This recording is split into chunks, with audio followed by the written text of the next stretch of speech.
할렐루야. 우리가 주님 가르쳐준 기도를 통해서 우리가 기도를 배우고 있습니다. 오늘 네 번째 시간입니다. 우리는 예수 믿는 우리는 무엇으로 삽니까? 하나님으로 삽니다. 아멘이십니까? 하나님을 믿는 믿음으로 삽니다. 하나님의 약속의 말씀을 믿는 믿음으로 삽니다.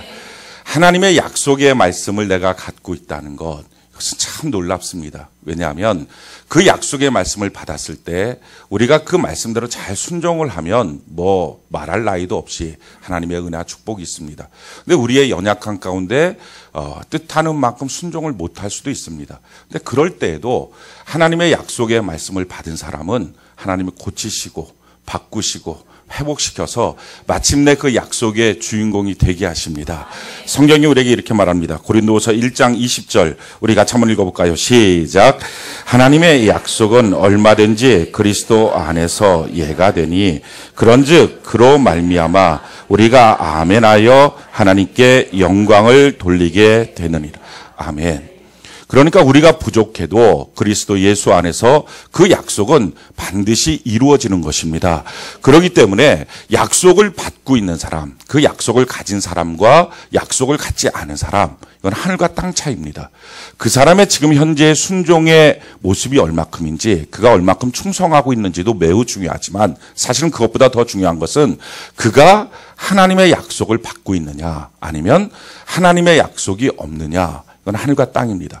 약속이 있는 사람은 시간이 지나면 하나님이 남는 것은 끊어내시고 모자른 것은 채워주셔서 마침내 이루어 주시게 될 것입니다. 그게 아브라함의 역사고요. 그게 이삭의 역사고요. 그게 야곱의 역사입니다. 그 사람이 원래부터 괜찮아서 하나님이 약속을 성취한 게 아니라 하나님이 그들의 삶을 통해서 만들어 가시는 거죠. 왜 만들어 가십니까? 약속이 있었기 때문에. 근데 만약에 그들에게 약속이 없었다면 하나님이 그렇게 안 하십니다. 그렇기 때문에 제일 중요한 것은 내가 얼마나 하나님 앞에 충성하고 있느냐, 내가 얼마나 하나님의 말씀대로 살고 있느냐보다 더 중요한 것은 내가 하나님의 약속이 있느냐 없느냐, 이게 중요합니다. 근데 이 약속은 어떻게 생기느냐, 언제 내게 이 약속이 주어지느냐, 성경은 그 약속이 주어지는 시점을 예배 시간이라고 말합니다. 시편 50편 5절 우리 같이 한번 읽어볼까요? 시작. 이르시되 나의 성도들을 내 앞에 모으라. 그들은 제사로 나와 언약한 이들이니라. 아멘. 성도가 누구냐? 제사로, 예배로 하나님과 언약, 약속한 사람들이 성도다 하는 거예요.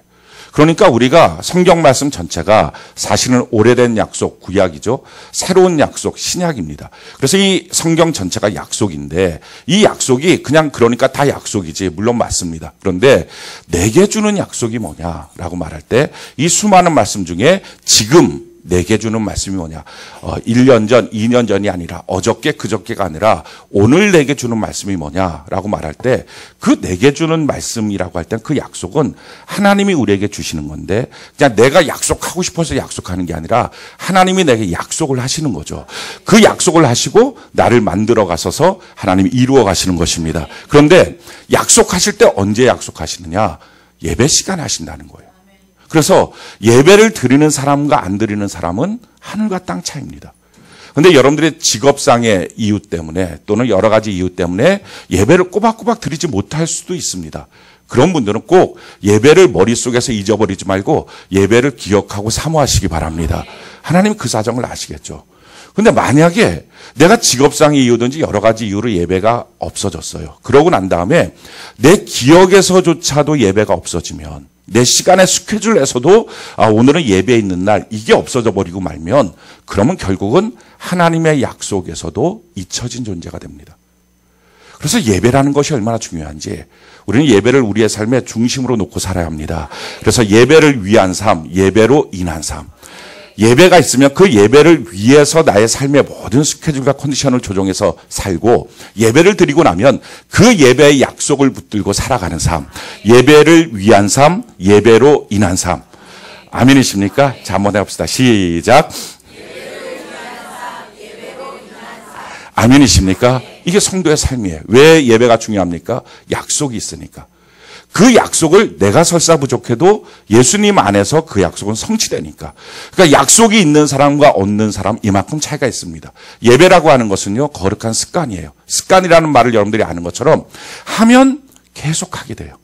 이상하게 그 시간을 또 낼 수도 있어요. 근데 안 하다 보면 점점 안 하게 되고, 더 놀라운 것은요, 그것이 있었다는 사실 자체를 잊어버려요. 그래서 예배가 내 삶의 중심이 안 돼요. 이 말은 다른 말로 말하면 하나님의 약속이 내 삶의 중심이 안 되는 거예요. 자, 하나님의 약속이 중심이 아닌 사람은 뭘로 살까요? 자기 힘으로 사는 거예요. 그걸 뭐라고 말합니까? 불신자라고 말해요. 우리는 신자입니다. 무엇이에요? 하나님의 약속을 믿는 사람. 그래서 예수 믿는 사람의 특징은 뭐예요? 예배드리는 사람입니다. 저와 여러분들이 예배드리는 사람 되는 은혜가 있기를 바랍니다. 예배를 위해서 시간을 내고, 예배를 위해서 내 컨디션을 조절하고, 예배 때 받은 약속의 말씀을 붙들고 승리하는 저와 여러분들 되는 은혜가 있기를 바랍니다. 지난 한 주간 동안에 우리에게 주신 하나님의 약속이 뭡니까? 서로 사랑하라는 거예요. 한번 따라합시다. 사랑하며 삽시다.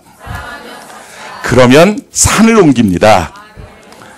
거기까지 해주셔야 돼요. 다시 한번 해보는 거예요. 사랑하며 삽시다. 그러면 산을 옮깁니다. 아멘이십니까? 우리 인생 살면서 앞에 거대한 산들이 있습니다. 근데 그 산을 옮기는 방법, 명령에서 우리가 산을 옮기는 건데, 서로 사랑하면 명령의 능력이 생긴다는 것입니다. 죄라고 하는 것, 마귀라고 하는 것은요, 우리 안에 들어오면 나타나는 현상이 있어요. 그건 뭐냐면은 축소시켜요. 이걸 여러분들이 아주 잘 기억하셔야 됩니다. 축소시켜요. 그래서 죄나 마귀의 역사가 시작하면 아무것도 안 보여요. 나밖에 안 보여요. 이만큼 축소시켜요. 멀리도 못 봐요. 그래서 천국도 안 보이고요. 지금 당장 이것만 보여요. 그래서 지금 당장의 이 기분이 최고예요. 지금 당장의 이 상처가 최고예요. 그리고 이것을 내 주변이 어떻게 볼까도 생각하네요. 왜? 좁아져서, 축소돼서. 그래서 자기 마음속에는 남편도 안 보이고 자녀도 안 보이고 아내도 안 보여요. 완전 축소되는 거예요. 이게 죄의 역사예요. 죄가 들어오니까 아담이 어떡합니까? 내 뼈 중에 뼈, 살 중에 살이라고 말했던 하와를 향해서 저 여자라고 말해요. 자기 안중이 없는 거예요. 쫓아내는 거예요. 그러니까 그만큼 축소됩니다.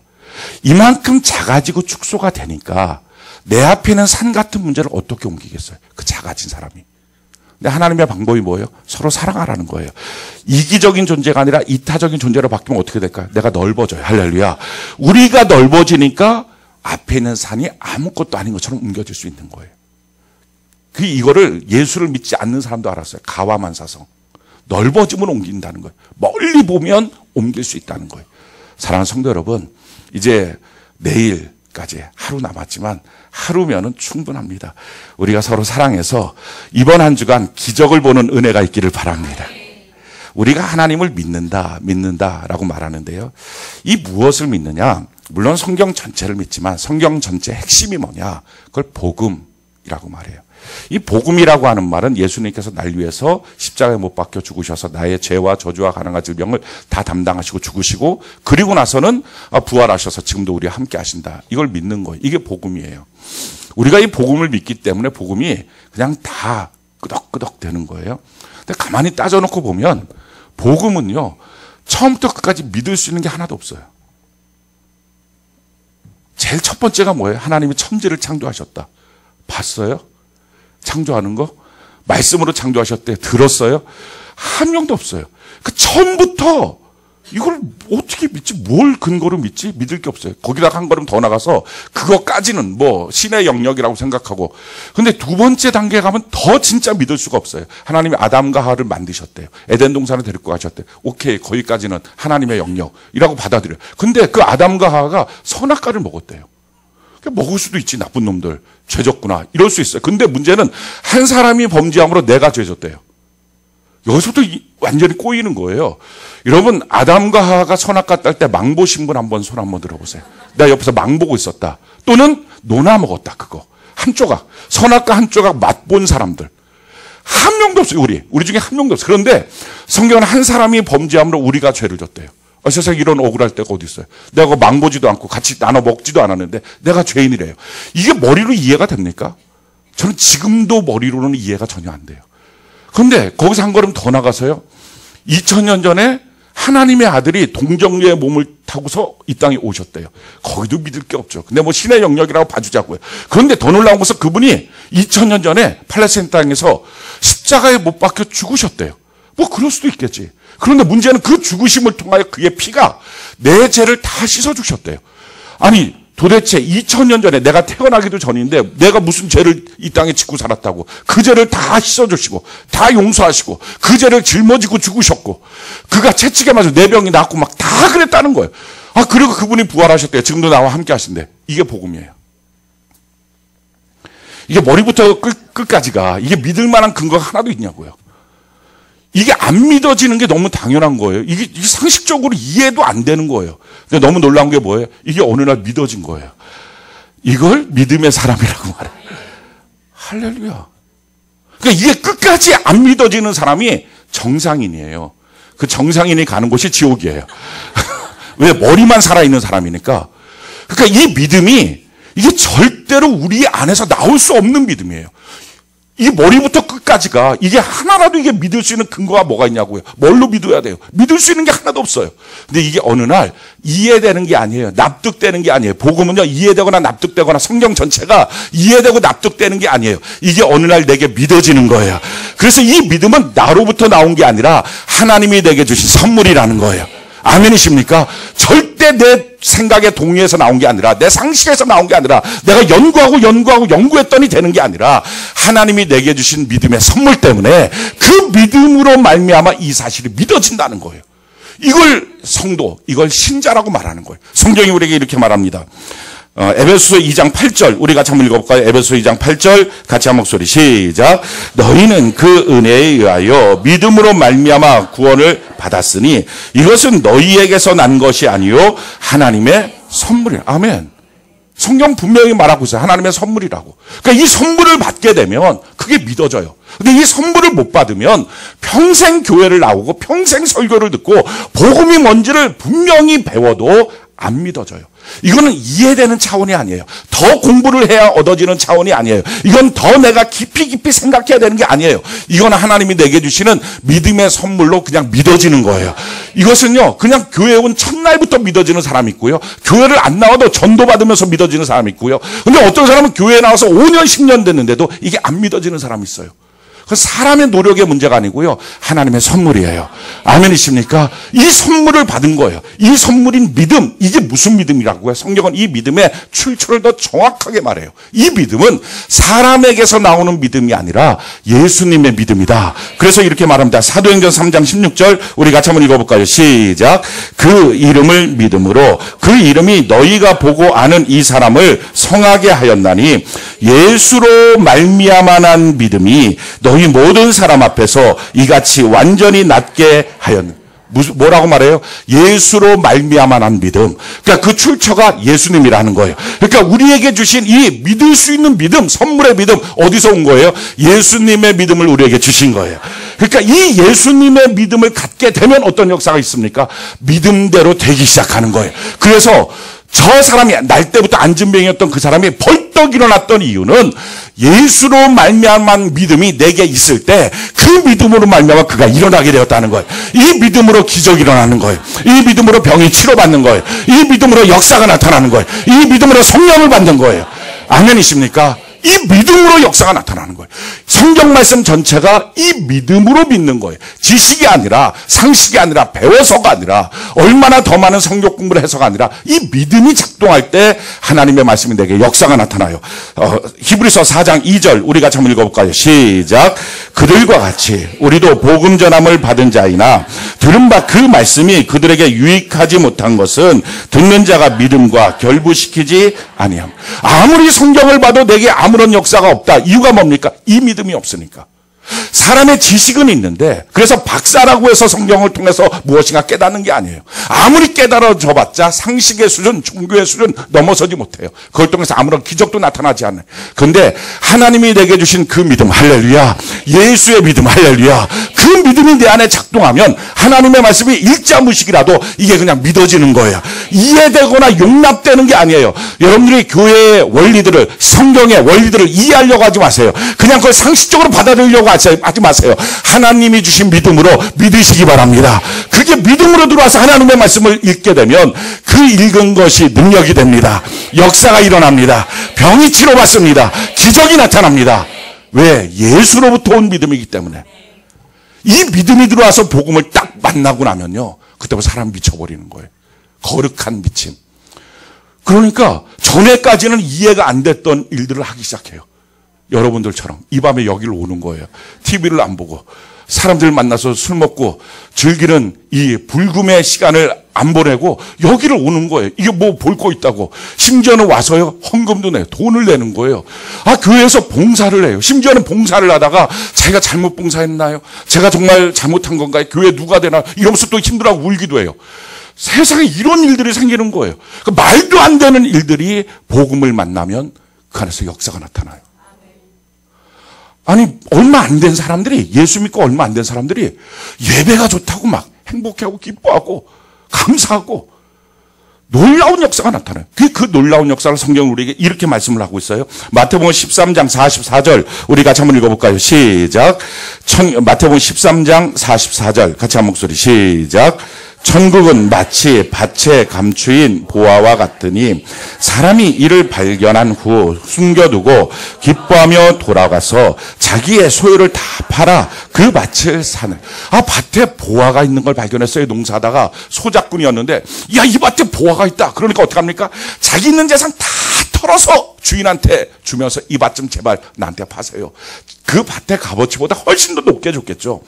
주인은 모를 거야. 야, 이놈 그 뭐 쓸데없는 밭 사서 뭐 하려고 그러나. 근데 아는 거예요. 그 밭에는 보화가 있다. 할렐루야. 그 보화가 있기 때문에, 보화를 발견했기 때문에 자기의 모든 것을 파는 것처럼 똑같아요. 이 복음을 만나면 이런 역사가 나타나요. 그 세상 사람들이, 야, 너 예수한테 미쳤냐? 아마 여기 있는 사람들 중에 어떤 사람들은 핍박받는 사람들 있을 거예요. 이 밤에 나오는 것 때문에, 야, 너 나가서 뭐 하려고 그래? 돌아가면 뻔히 예측이 돼요. 무슨 말을 들을까? 오늘 이 밤에 아무리 은혜를 받고 가도 또다시 나를 괴롭히겠군. 뭐 이런 게 다 예측이 될 거예요. 그럼에도 불구하고 이 시간에 나오는 거예요. 눈치 봐서 나오는 거 아니잖아요. 왜 그래요? 내가 바뀌어진 거예요. 복음으로 내가 변화받은 거예요. 이게 복음의 역사예요. 그러니까 이 복음이라는 거, 말도 안 되는, 처음부터 끝까지가 전혀 상식적이지 않은 이것이 예수가 주신 믿음이 들어와서 믿어지고 나면 삶을 바꾸는 거예요. 인생을 바꾸는 거예요. 그게 그리스도인이에요. 전혀 다른 삶을 살아가기 시작해요. 전혀 다른 삶의 목적을 갖기 시작해요. 이게 예수 믿는 사람이에요. 그 다음부터 뭐라고 말해요? 나는 돈 믿고 살지 않아요. 하나님의 말씀 믿고 살아요. 이렇게 바뀌어지는 거예요. 언제부터 말씀을 알았다고, 언제부터 예수를 알았다고, 이 사람이 이렇게 완전히 바뀌어지는 거예요. 더 놀라운 사실은요, 이렇게 나도 믿지 못할 이거를 전도를 하는 거예요. 전도할 때 뭐 특별한 얍! 해갖고 장풍으로 날린 사람 없어요. 그냥 전도지 하나 주고 예수 믿으라고. 더 놀라운 사실은요, 이렇게 말하는데 믿어요. 믿고 울고요, 교회를 나와요. 이 대단한 거예요. 이게 너무 놀라운 거예요. 친구들 다 만나갖고, 지금 여러분들이 다 의아한 얼굴 표정을 했지만 여러분들이 다 전도돼서 나온 사람들이에요. 그냥 발걸음을 주님이 내 손을 붙잡고 인도하셨다. 한 명도 없어요. 다 누군가의 사람을 통해서 전도돼서 이 시간에 나온 거예요. 그러니 복음이 우리를 이렇게 바꾸는 거예요. 무엇으로? 하나님이 내게 주신 선물의 믿음을 통하여, 예수의 믿음을 통하여. 자, 그러니까 이 예수의 믿음이 있는 사람이 성도고, 이 예수의 믿음으로 복음을 받아들인 사람이 그리스도인, 변화된 사람들이에요. 삶의 목적도 인생도 다 바뀌어졌어요. 자, 바뀌어진 우리는 그러면 어떻게 살 것이냐 하는 거예요. 세상과 전혀 다르잖아요. 그러니까 세상에서 배웠던 내용과 인생과 삶과 세상 풍조와 전혀 다른 거예요. 전혀 다른 것을 우리는 살아가는 거예요. 그 삶의 모습을 성경은 우리에게 이렇게 말씀합니다. 베드로후서 1장 3절로 11절 우리 같이 한번 한 목소리 한번 읽어봅시다. 시작. 그의 신기한 능력으로 생명과 경건에 속한 모든 것을 우리에게 주셨으니 이는 자기의 영광과 덕으로서 우리를 부르신 이를 알므로 말미암음이라.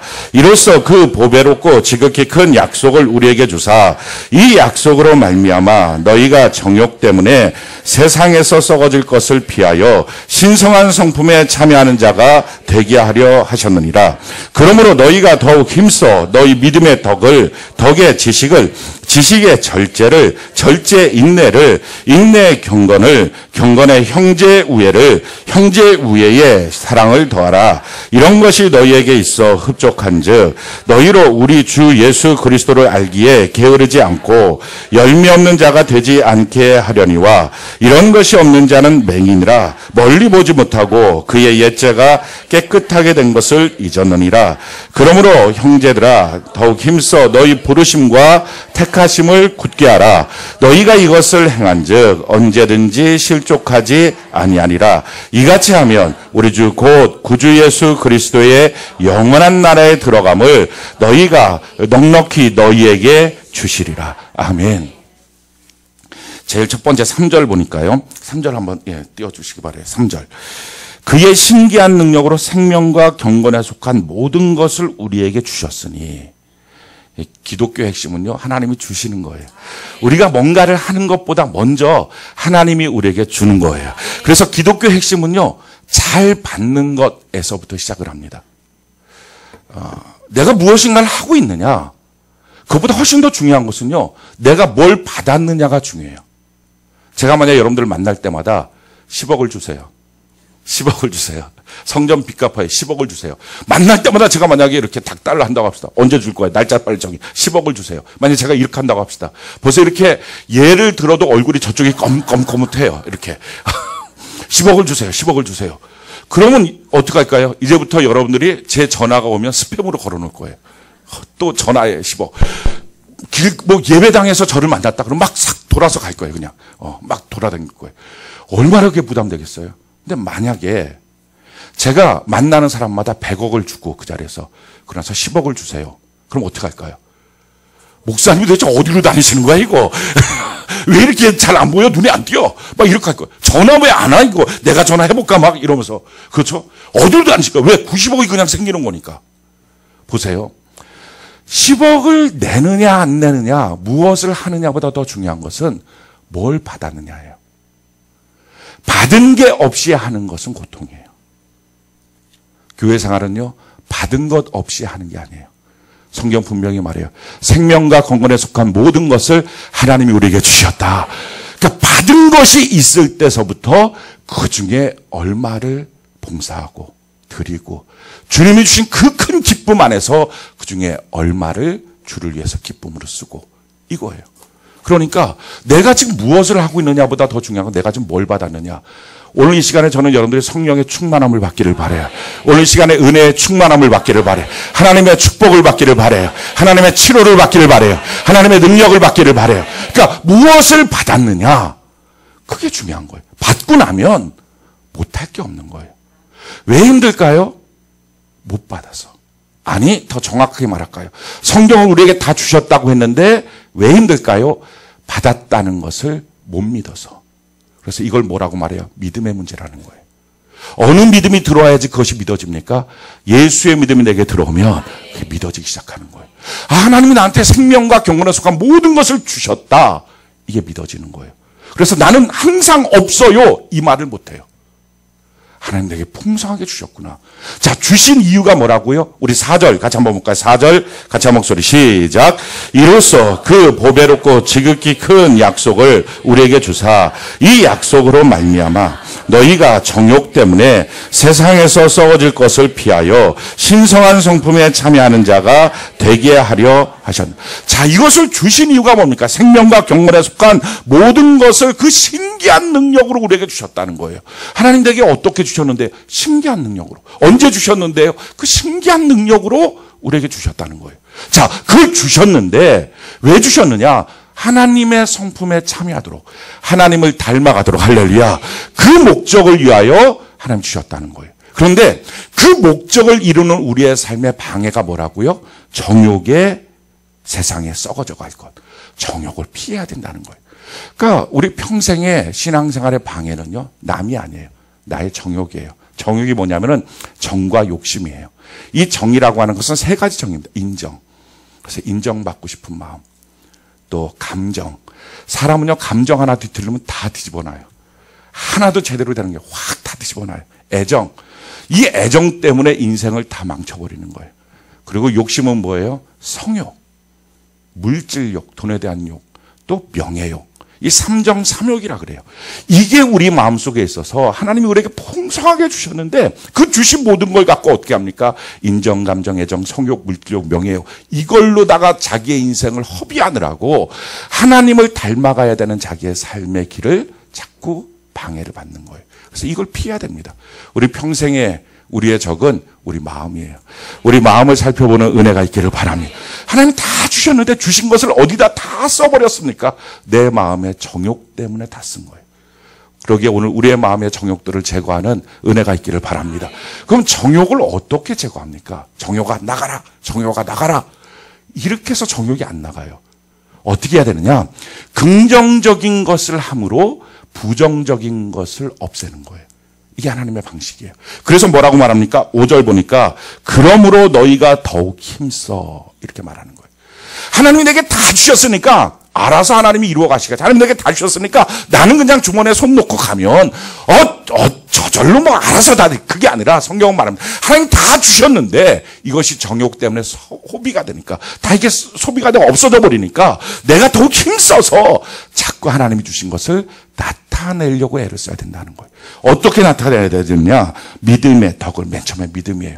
하나님의 믿음을 소유하는 은혜가 있기를 바랍니다. 그 믿음을 갖고 그 다음에 어떻게 하는가? 믿음만 갖고 나가면 안 되고 주변을 봐야 돼요. 내가 저 사람들에게 덕이 되고 있는지 지금. 그 덕이 되지 못하고 있는 거라면 덕이 되는 삶으로 나의 인격도 말도 행동도 바꿔야 됩니다. 근데 거기에 더 나가서 덕의 지식을, 이 지식이라고 하는 말의 뜻은요, 배워서 얻는 지식이 아니고 박사가 돼서 얻는 지식이 아니라 다른 사람의 필요를 알게 되는 지식이에요. 그래서 그게 성령의 은사 가운데도 지혜와 지식의 은사가 있어요. 이게 이 지식이에요. 그러니까 다른 사람 지금 뭐가 필요할지, 다른 사람의 사정은 어떤지, 이게 기도하면서도 느껴지고 눈빛으로 느껴지고 손 한번 잡으면서도 느껴지고 잠깐의 대화를 통해서도 이 사람의 지금 마음에 필요가 있거구나 하는 걸 느껴지는 거예요. 자기 남편의 필요가 뭔지, 자기 자녀들의 필요가 뭔지, 자기 아내의 필요가 뭔지, 심지어는요 자기 자신의 필요가 뭔지도 몰라요. 그냥 정신없이 살다 보니까. 그래서 자기가 지금 왜 살고 있는지, 그러니까 하루를 살았는데 너무 허무한 거예요. 필요를 뭔지 모르니까. 그러니까 이걸 아는 것, 이게 지식입니다. 근데 이걸 많이 알다 보면 그 다음에 어떻게 됩니까? 자꾸 그 사람이 원하는 대로 하게 돼요. 그럼 기준이 없어져요. 그러니까 하나님께로 그를 이끌어야 되고 나도 하나님께로 나가야 되는데 내가 안다는 이 지식 때문에 그 주변 사람들이 어떻게 생각할까? 여기에 자꾸 민감해지다 보니까 쉽게 말하면 인본주의에 빠지는 거예요. 그래서 지식에 뭐가 필요합니까? 절제. 그래서 그 다음에 지식의 절제를, 그 다음에 뭐라고 말합니까? 절제의 인내를. 절제를 하다 보면 내가 도대체 언제까지 참아야 돼? 언제까지 참아야 된다고요? 인내하라는 거예요. 그냥 하나님의 때까지 인내해오라는 거예요. 그 인내에 뭐를 해야 됩니까? 경건을. 그 다음부터 뭐예요? 내가 하나님을 닮아가는 거예요. 하나님 닮아가는 거예요. 경건의 형제 우애를. 형제 우애가 뭡니까? 내가 지금 만나고 있는 내 가족 공동체 안에서 우애를 갖고 그 다음에 사랑을. 이렇게 자꾸 자기를 만들어가는 거예요. 사랑하는 성도 여러분, 우리가 우리 자신을 하나님의 성품으로 닮아가도록 만들어가는 은혜가 있기를 바랍니다. 그렇게 우리를 만들어가는 일을 통해서 뭐가 된다고요? 정욕에 썩어져가는 내 마음들을 제어할 수 있는 거예요. 자, 이렇게 하면 어떤 일들이 생긴다고요? 우리 8절부터 10절까지 같이 한번 읽어볼까요? 8절부터 10절까지 같이 한 목소리 시작.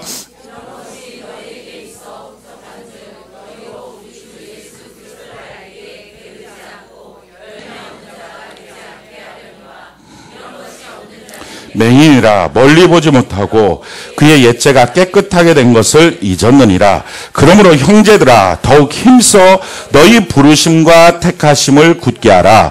너희가 이것을 행한즉 언제든지 실족하지 아니. 자, 이렇게 하는 사람이 하나님 날 부르시고 하나님 날 택하여 주셨다. 하나님의 자녀로 택해 주셨다. 이거를 잊어버리지 않고 살아갈 수 있다는 거예요. 흔들리지 않는다는 거예요.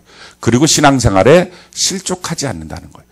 우리가 무엇인가 넘어지게 된 이유는 힘써 주님을 닮아가는 일을 하지 않았기 때문에, 중간에 멈춰섰기 때문입니다. 그래서 힘써 이 일을 해야 됩니다. 자, 그렇게 하면 어떤 일들이 생깁니까? 우리 11절 같이 한번 읽어. 나만 춥나요? 여러분도 춥나요? 여러분들은 더워요? 나만 추워요? 나 감기 걸렸나? 왜 나만 서늘하지? 약간? 11절 우리 같이 한번 읽어볼까요? 11절 같이 한 목소리 시작. 이같이 하면 우리 주 곧 구주 예수 그리스도의 영원한 나라에 들어감을 넉넉히 너희에게 주시리라. 그렇게 하면 어떻게 된다고요? 영원한 나라에 들어가는 넉넉함을 우리에게 주신다. 그래서 우리 인생의 목적이 나오는 거예요. 자, 이 믿음을 소유한 사람의 삶의 목적지가 어디예요? 영원한 나라예요. 그걸 천국이라 그래요. 사랑하는 성도 여러분, 우리가 이 땅에서 신앙생활 열심히 했는데 주님이 천국문 앞에서 우리를 볼 때 내가 널 도무지 모르겠다. 너무 불행한 사람이에요. 그죠? 내가 영원한 천국에 들어갈 수 있는 신앙의 삶, 넉넉히 그곳에 들어가는 것, 이것이 너무 중요합니다. 자, 그러면 답답하지 않게 오늘 아주 판명을 내립시다. 내가 천국에 들어갈 수 있는 믿음이 있는지 없는지 궁금하지 않습니까? 저만 궁금한 거예요? 내가 지금 천국에 들어가는 믿음이 있는지 아니면 천국에 들어가는 믿음이 없는지 이걸 우리가 한번 분명히 확인해 봐야 돼요. 이걸 우리가 따질 것도 없어요. 예수님이 이거를 그냥 판명해 버리셨어요. 예수님이 어떤 일이 있었느냐? 마가복음 10장 17절 우리 같이 한번 읽어볼까요? 시작. 예수께서 길에 나가실새 한 사람이 달려와서 꿇어 앉아 묻자오되 선한 선생님이여 내가 무엇을 하여야 영생을 얻으리? 아멘.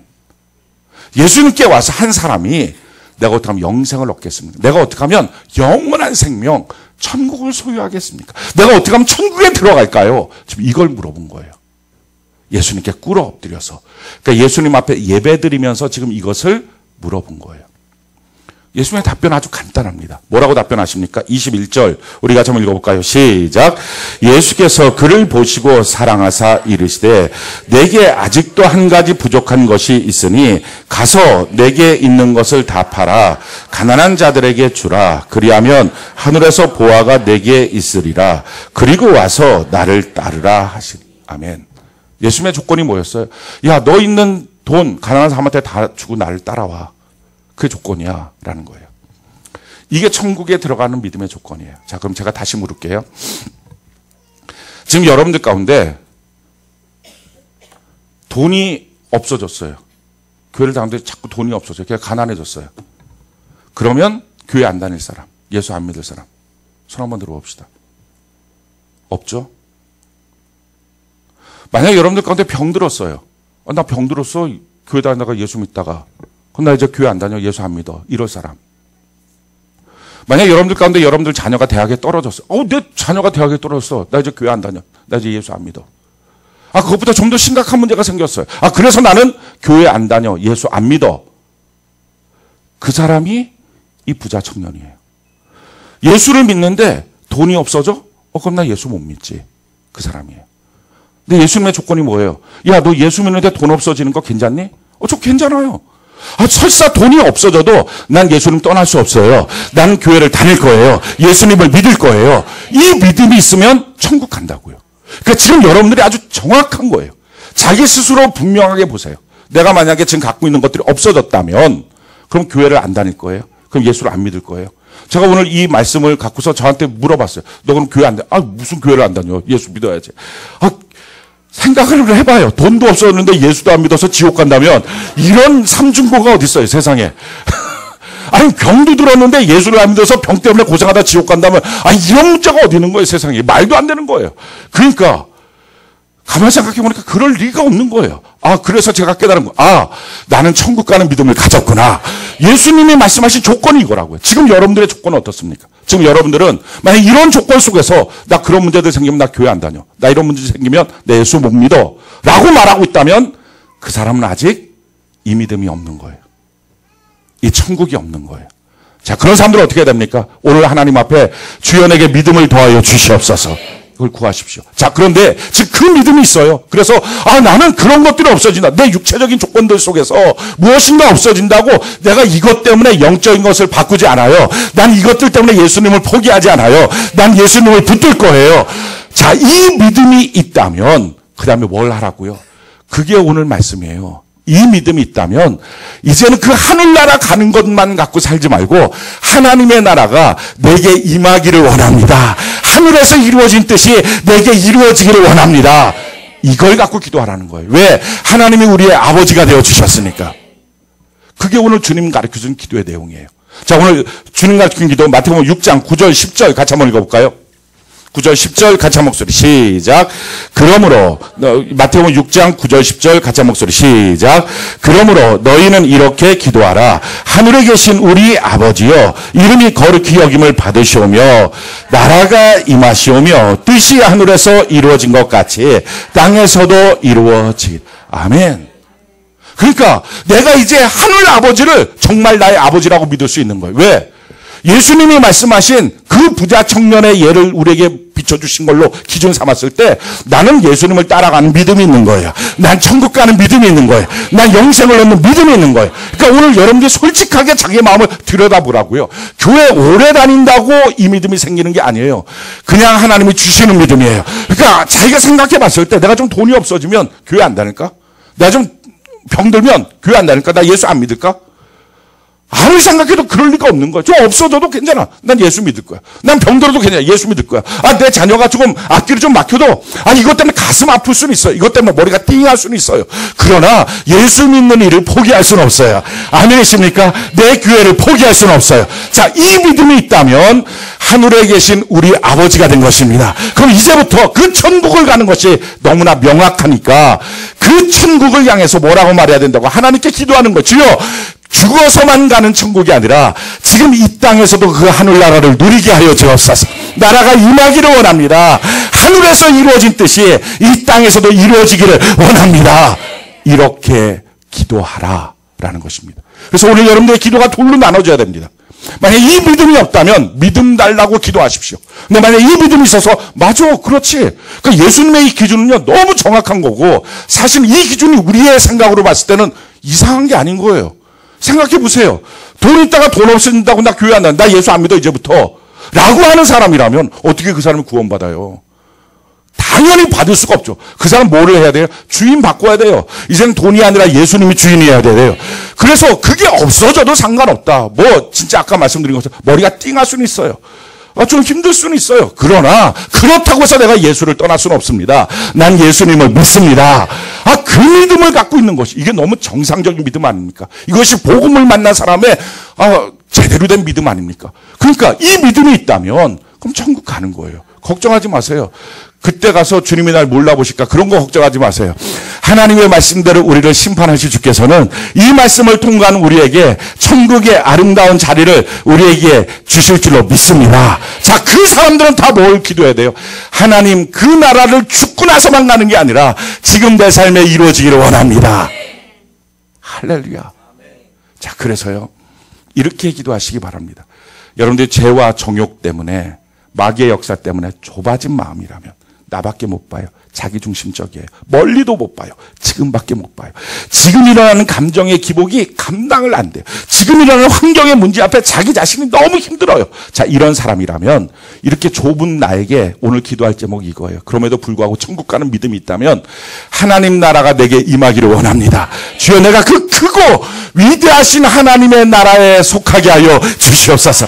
천국 가서 죽고 나서 천국 가는 것뿐만 아니라 지금 이 삶에도 내 마음이 넓어지기를 원합니다. 내 생각이 넓어지기를 원합니다. 내 꿈과 기대가 넓어지기를 원합니다. 하나님의 나라 내게 임해달라고 그걸 놓고 기도하는 거예요. 두 번째 뭘 놓고 기도합니까? 하늘에서 이루어진 뜻이 내게 이루어지는 것. 하나님이 날 향한 뜻이 있다고요. 그 하나님이 날 향한 소원이 있단 말이에요. 그 소원이 주여 내가 알게 하시고 그 소원이 내게 이루어지게 하여 주시옵소서. 성경이 우리에게 이렇게 말합니다. 빌립보서 2장 13절 14절 우리 같이 한번 읽어볼까요? 빌립보서 2장 13절 14절 같이 한 목소리 시작. 너희 안에서 행하시는 이는 하나님이시니 자기의 기쁘신 뜻을 위하여 너희에게 소원을 두고 행하게 하시나니 모든 일을 원망과 시비가 없이 하라. 아멘. 하나님이 내 마음속에 하나님의 소원을 주신다는 거예요. 그래서 이 소원을 갖게 되면 뭐라고요? 원망과 시비가 없는 인생을 산다는 거예요. 하나님은 우리를 향한 계획과 뜻이 있다고요. 이 땅을 사는 동안 하나님께서 하늘에서 이미 결정하신, 하늘에서 이미 기뻐하신 그 뜻이 있다고요. 그 뜻이 땅에서도 이루어지기를 원합니다. 정말 그 뜻대로 내가 살아드리기를 원합니다.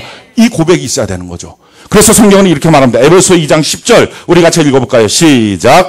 우리는 그가 만드신 바라 그리스도 예수 안에서 선한 일을 위하여 지으심을 받은 자니 이 일은 하나님이 전에 예비하사 우리로 그 가운데서 행하게 하려 하심이라. 하나님이 날 위해서 이미도 예비하신 선한 길이 있다고요. 내가 걸어가야 될 길이 있다고요. 하나님이 날 향한 소원이 있다고요. 할렐루야. 그 소원이 하늘에서 결정됐는데, 하늘에서 이루어졌는데, 주님 내가 그것을 깨닫게 하여 주옵소서. 그리고 땅에서도 그것이 내 마음속에 가득 차게 하셔서 하나님의 소원이 가득 차게 하셔서 그것을 이루는 삶이 되게 하여 주시옵소서.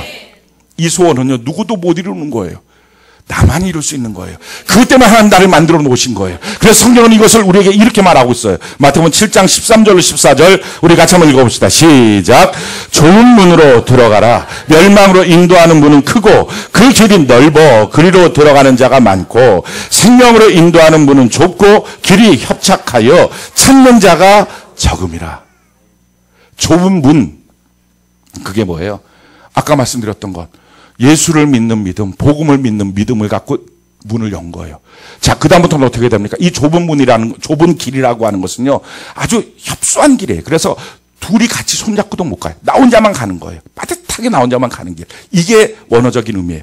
그 나 혼자만 가는 그 길을 예수를 믿는 믿음으로 문을 열고 들어가서 그 길을 걸어가는 거예요. 이게 우리의 삶이에요. 다른 사람 볼 것도 없어요. 다른 사람이 어떻게 사느냐 상관도 없어요. 다른 사람들이 뭘 갖고 있느냐 세상 풍조 상관없어요. 내 마음의 육체와 마음이 원하는 정욕대로 살 필요도 없어요. 하나님이 나보고 가라고 하는 그 길을 걸어가는 거예요.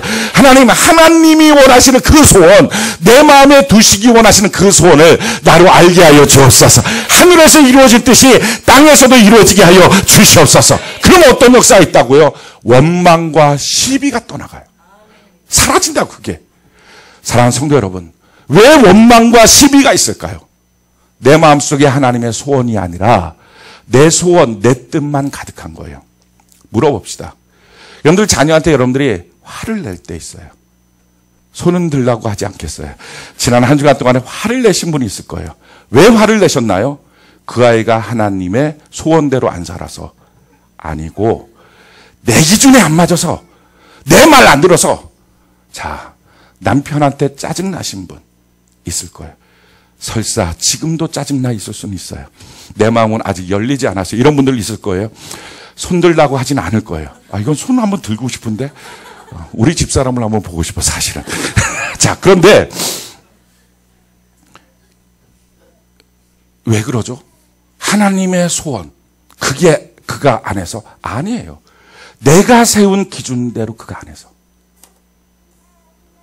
그러니까 내가 세운 기준 때문에 서로 원망하고 시비하는 거예요. 부부간에 자기가 세운 기준 때문에 싸우는 거예요. 부모와 자녀 가운데 왜 서운해집니까? 자기가 세운 기준 때문에. 근데 이 자기가 세운 기준이 언제 없어집니까? 하나님의 소원이 내 마음에 파도치기 시작하면, 하나님의 소원이 내 마음에 가득 차기 시작하면, 하나님께서 나에게 원하시는 그 소원이 가득 차기 시작하면 원망과 시비가 사라지게 되는 것입니다. 그게 그리스도인의 삶이라고요. 그 예수 믿는 삶이라고요. 오늘 그걸 구하시기 바랍니다. 그래서 주님이 말씀하신 거예요. 지금 만약에 너가 천국 가는 믿음이 있다면 그렇다면 이제부터 기도하라. 하나님의 나라가 지금 내 삶에 이루어지길 원합니다. 좁디 좁아진 내 마음속에 정욕과 죄로 말미암아 마귀 역사로 말미암아 좁디 좁아진 내 마음에 하나님의 그 크고 위대하신 나라가 내 마음에 임하기를 원합니다. 풍성하게 임하기를 원합니다. 나만을 위해서 구하고 나만을 위해서 애썼던 내 마음이 넓어지게 하여 주시옵소서. 그리고 내 안에 하나님께서 하늘에서 원하신 그 뜻, 그 소원이 내 마음에 충만하게 되기를 원합니다. 그걸 기도하시라고요. 그걸 구하라는 거예요. 구하지 않으면 평생 가도 몰라요. 그러니까 이걸 구하라는 거예요. 이거 저절로 아는 게 아니에요. 기도하지 않고 성경만 수백 번 본다고 아는 게 아니에요. 지식은 쌓여져도 날 향한 하나님의 소원은 몰라요. 그래서 소원을 갖고 하나님의 소원 갖고 무엇인가 알았습니까? 그럼 더 기도하고 더 기도하고 더 아주 세밀하게 하나님이 그 좁은 길을 걸어가는데 무엇 때문에 걷게 하시는지를 알아야 될 거 아니에요. 자, 세 번째요. 이와 같은 하나님의 기도, 하나님께 드리는 기도가 응답되기 위해서는 반드시 해야 될 과정이 있어요. 인내가 필요합니다. 왜냐하면 마귀의 역사가 있어요. 하늘에서 이루어진 것이 땅에서 이루어지는 거예요. 그런데 유대인들은 이 하늘과 땅의 개념을 삼층천이라고 했어요. 세 가지 하늘이라는 거예요. 자, 첫 번째 하늘이 우리가 보고 있는 하늘이에요. 하늘. 스카이. 근데 그 위에 하늘이 있어요. 이거를 공중이라고 말해요. 그리고 이 공중이라고 하는 것은 영적인 의미예요. 그래서 공중의 권세 잡은 마귀라고 말해요. 그게 두 번째 하늘이에요. 근데 사도 바울이 세 번째 하늘, 3층 천에 갔었다라고 말해요. 이 하늘이 낙원이라고 말하고요. 하나님이 계신 하나님의 나라예요. 그러니까 하늘에서 이루어진 것이 땅에 이루어지려면 통과해야 될 게 뭡니까? 공중을 통과해야 돼요. 이 공중은 뭐라고요? 마귀가 권세 잡은 곳. 그래서 마귀를 뚫고 하나님이 내게 원하시는 뜻을 전달하도록 그 시간이 필요해요. 성경에 그 사건이 있습니다. 다니엘 10장 11절로 13절까지 우리 같이 한번 읽어볼까요? 다니엘 10장 11절로 13절 우리 같이 한번 한 목소리 한번 읽어봅시다. 시작. 내게 이르되 큰 은총을 받은 사람 다니엘아, 내가 내게 이르는 말을 깨닫고 일어서라. 내가 내게 보낸 힘을 받았느니라 하더라. 그가 내게 이 말을 한 후에 내가 떨며 일어서니 그가 내게 이르되 다니엘아, 두려워하지 말라.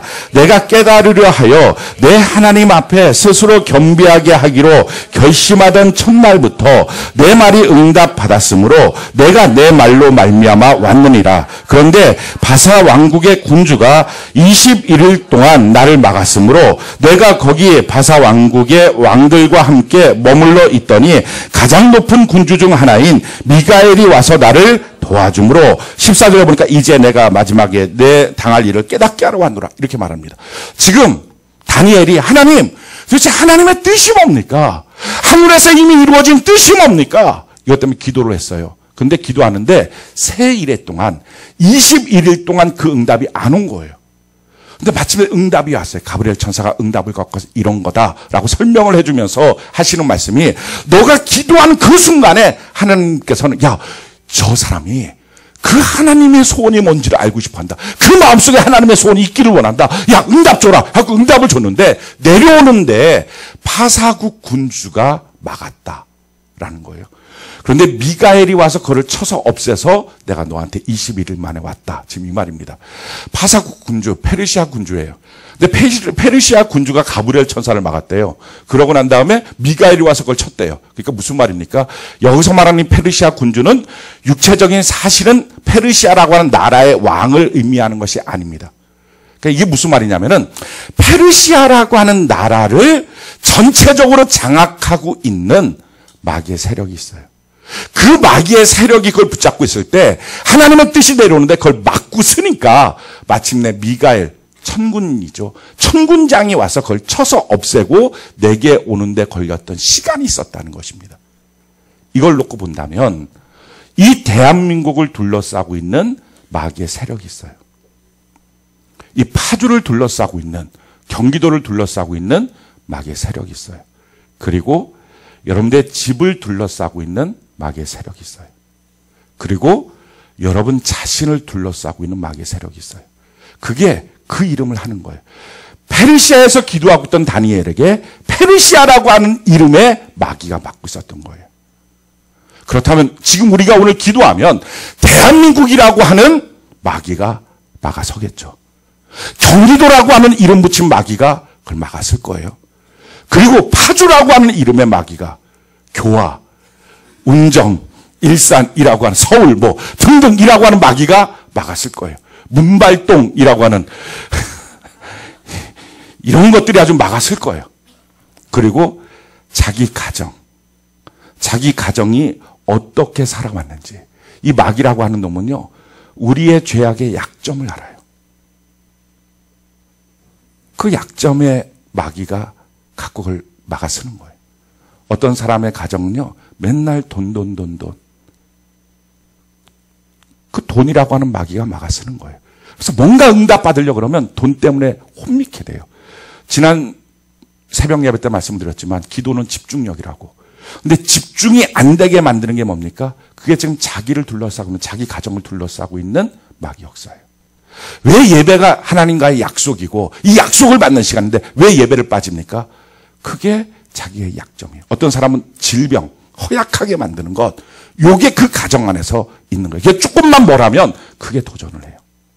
어떤 사람은 분노, 감정을 일으키고, 또 어떤 사람은 다툼, 갈등, 어떤 사람은 옛날에 있었던 어떤 상처, 막 이런 것들이 자기 안에 일으키는 거예요. 그러니까 그거를 하나님의 천군이 와서 뚫고 없앨 때까지 뭘 해야 됩니까? 우리가 그걸 싸워서 이길 수는 없어요. 그러니까 우리는 어떻게 해야 돼요? 계속 혼미케 만들고 산만하게 만들고 이것저것 하게 만들고 정신 산만하게 만들고 막 마음이 이쪽 갔다 저쪽 가게 만드는 것, 이런 것들을 자꾸 예수의 이름으로 쫓아내고 우리 주님 앞에 집중하는 거예요. 우리 주님 앞에 집중하는 거예요. 자, 그러고 있는 시간 동안에 천군장이 와서 그걸 다 격파시켜버리고 하나님의 뜻을 우리에게 주시는 것입니다. 그래서 하늘에서 이룬 뜻이 땅에서도 이루어지다라고 말할 때는 마귀를 이기는 시간이 필요합니다. 지금 없는 사람들이 없어요. 다 있어요. 다 있다고요.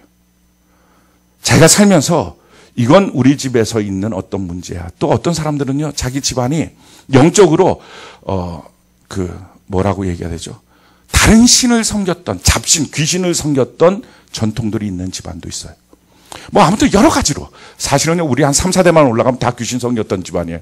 뭐 이렇게 제가 말하고 있지만 3, 4대만 올라가면 다 그거지. 뭐 우리가 복음이 들어온 게 뭐 3, 4대 정도죠. 그 이상은 다 뭐 산에 가면 산신령한테, 심지어는 큰 돌만 봐도 돌 앞에 절하고. 제가 이런 것들이, 그러니까 우리나라에 복음이 들어올 때 순교의 피들이 흘린 거예요. 그럼에도 불구하고 지금도 각 가정 안에서 여러 가지의 자기의 육체의 정욕을 따라 지었던 죄가, 마귀는 죄라고 하는 것들 속에서 세균처럼 번식하는 것, 그런 놈이거든요. 그러니까 그게 우리를 지금 장악하고 있는 것들이 많아요. 그걸 이겨야 돼요. 그걸 쫓아내야 돼요. 우린 갖고는 안 돼요. 우린 집중하고 주님이 오셔서 그걸 쫓아내 주세요. 아멘이십니까? 그 기간 동안에 기도하라고요. 그래서 이것 때문에 다니엘 세일에 기도해 뭐 이런 것도 하는 거예요. 21일 동안 기도하자. 근데 뭐 21일 동안에 없어질지 안 없어질지 모르는 거고, 우리 일주일 만에 없어질지 어떤지 모르는데, 아무튼 어찌됐든 저는 여러분들이 응답받도록 기도하는 은혜가 있기를 바랍니다. 하나님의 소원이 내 안에 이루어지도록. 사랑하는 성도 여러분, 지금 그러기에 여러분들이 둘로 우리 나눠져서 간절히 기도했으면 좋겠어요. 한 가지는, 내 안에 이 믿음이 없다면 솔직하게 하나님 앞에 믿음이 없습니다. 그건 나고자가 아니에요. 지금 믿음이 없는 거예요. 하나님이 안 주신 거예요. 근데 안 주신 그 믿음을 놓고 하나님께 기도하면 그 좋으신 하나님이 왜 안 주겠어요? 그러니까 믿음을 달라고 기도를 잘 안 하니까 안 주시는 거예요. 자기 아들이, 귀신 들린 아들이 있는데 불에도 들어가고 물에도 들어가는데 이거 어떻게 하면 좋냐고, 할 수 있거든 주님 고쳐주세요 했을 때 예수님께서 믿는 자에게 능치 못함이 없다. 그러니까 지금 이 사람이 뭐라고 말합니까?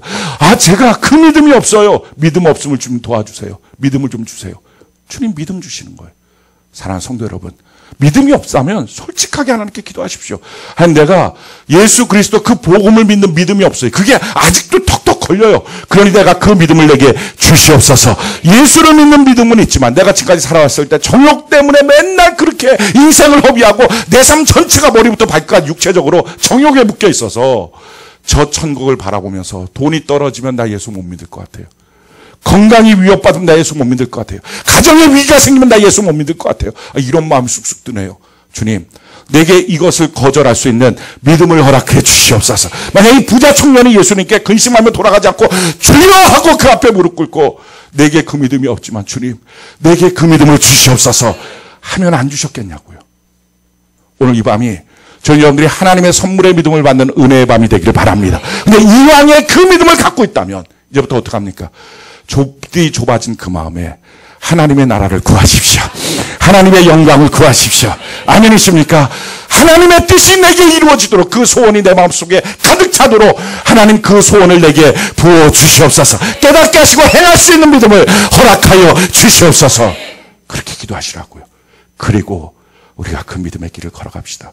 마귀의 방해가 있을 텐데요, 치지 마십시오. 실패하지 마십시오. 기도가 잘 안 된다고 벌떡 일어나지 마십시오. 포기하거나 흔들리지 마십시오. 우리 응답이 안 됐다고 포기하지 마십시오.